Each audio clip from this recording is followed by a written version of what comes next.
like there's frost building up in the grass. It's cold enough for it to snow again, but I haven't seen anything yet. And what's going on today? How about this one, where I've often said when you fly things like drones, there should be a clear distinction of what you're using and how, but how about this one where it sounds like they're using the term toy drone broadly on most types of drones you'd see, which gets you to think. This one says, how toy drones are transforming war in Ukraine and Israel. Quadcopters, typically used by hobbyists, are being used to target and attack soldiers in battlefields all over the world to devastating effect. And they mentioned how a lot of tanks, for example, or vehicles have these little caged metal roofs on top, and that's supposed to stop things like these drones. It says soldiers call this add-on armor a cope cage, as it's designed to cope with a new and devastating weapon, a toy drone. It is definitely a new era. Mykola Vroshnov, a Ukrainian military drone operator, told the Daily Beast.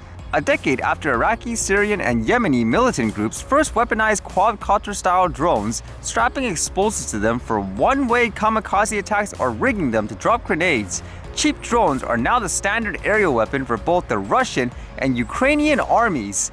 And then they talk about how it's happening as well, I guess, between, let's just say, Hamas and Israel and all that. But again, it's kind of interesting to see what they classify as, I guess, a toy drone. First, it says there are two basic types of do-it-yourself attack drones. There are quadcopters or octocopters that drop grenades and are guided by GPS or radio by an operator sitting behind a screen. There are also single-use first-person view drones loaded with explosives and steered via radio by an operator peering through a virtual reality headset. A typical drone might weigh just a couple of pounds and fly no farther than 20 miles at the top speed of less than 30 miles per hour, compared to a supersonic warplane weighing 20 tons and ranging hundreds of miles. A DIY attack drone is flimsy, slow, and short range. But where a fighter jet might cost $50 million, the commonly used DJI Mavic 3 FPV drone retails for just $2,000. So that's kind of interesting there, because they classify as, I guess, a DJI Mavic 3 as a quote toy. Would you actually consider that as a toy? And as well, they classify that as an FPV drone. I know you can wear the goggles and stuff like that for a lot of their models, but I wouldn't consider that one FPV. But again, in terms of the classifications, would you agree this is a quote toy drone?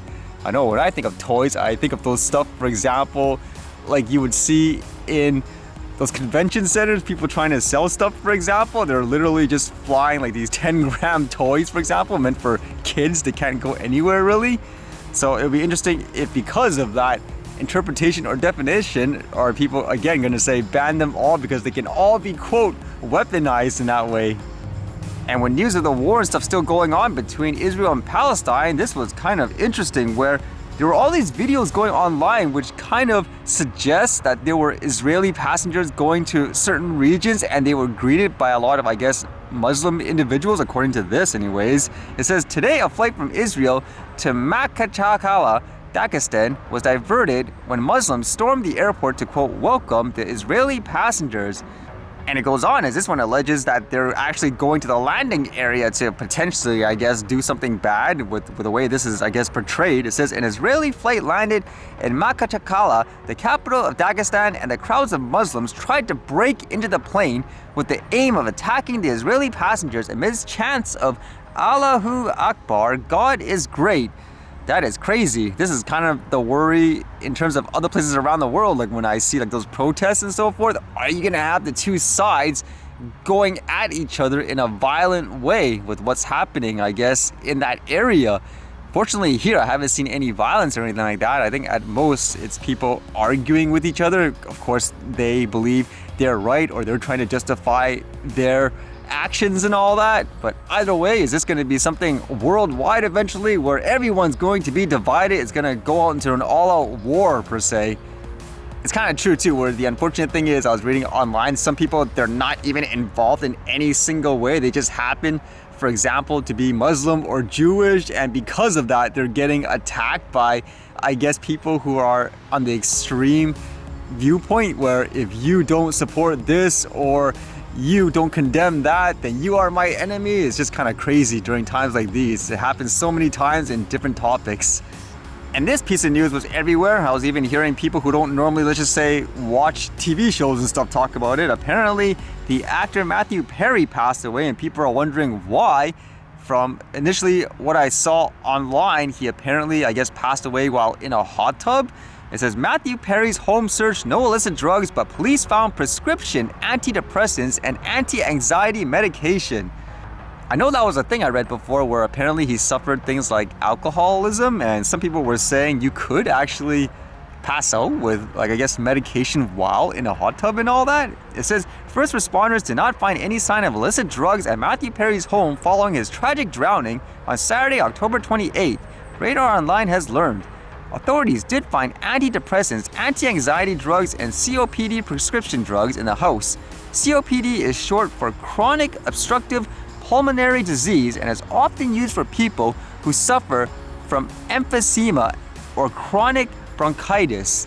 So again, they're saying there's no foul play and all that. So it's a little unfortunate. It was kind of, I guess, interesting reading some of the quotes that he apparently said, because he suffered from things like alcoholism. He tried to help other people, and it's kind of interesting to think about where, have you done everything, I guess, you feel by the time you leave, you left your, quote, legacy per se? Because this quote here says, I've had a lot of ups and downs in my life. I'm still working through it personally, but the best thing about me is that if an alcoholic or drug addict comes up to me and says, will you help me? I will always say, yes, I know how to do that. I will do that for you, even if I can't always do it for myself. So I do that whenever I can in groups or one-on-one. And I've created the Perry House in Malibu, a sober living facility for men. I also wrote my play, The End of Longing, which is a personal message to the world, an exaggerated form of me as a drunk. I had something important to say to people like me and to people who love me, like me. When I die, I know people will talk about friends, and I'm glad of that. Happy I've done some solid work as an actor, as well as giving people multiple chances to make fun of my struggles on the World Wide Web. But when I die, as far as my so-called accomplishments go, it would be nice if friends were listed far behind the things I did to try to help other people. I know it won't happen, but it would be nice. So it's great to hear people using, I guess, their resources and stuff to help others in ways that they really understand. It reminds me of that quote, which I think is really true for myself too, where people say, those who know what it's like to fall down are more likely to lend you a hand to get back up. That's really true, even for myself. That's how I guess, shaped my personality in many ways, why I try my best, for example, to think things critically, hoping to help people and all that, because I've just seen so many times what it's like when people go on this crazy, I guess, extreme end. They don't really put together the facts and all that, or at the same time when people are struggling in certain ways, you want to help, but at the same time there are those who want to take advantage of it, of course. But unfortunately in this situation, but hopefully, I guess, as he say, he left his mark in a way that he wanted to, that would impact people forever, hopefully anyways.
Alright, see you guys later.